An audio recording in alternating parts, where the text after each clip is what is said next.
أعوذ بالله من الشيطان الرجيم. بسم الله الرحمن الرحيم. الحمد لله الذي أنزل على عبده الكتاب ولم يجعل له عوجا قيما لينذر بأسا شديدا من لدنه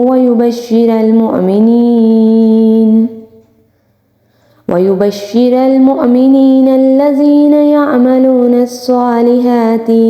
أن لهم أجرا حسنا ماكثين فيه أبدا وينذر الذين قالوا اتخذ الله ولدا ما لهم به من علم ولا لآبائهم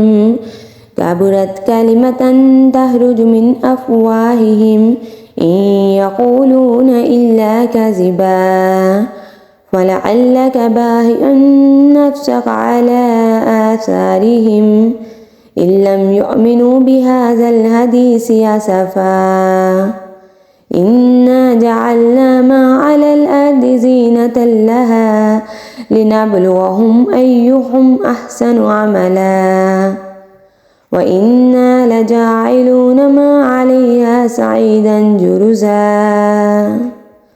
أم حسبت أن أصحاب الكهف والرقيم كانوا من آياتنا عجبا إذ أوى الفتية إلى الكهف فقالوا ربنا آتنا من لدنك رحمة وهيئ لنا من أمرنا رشدا.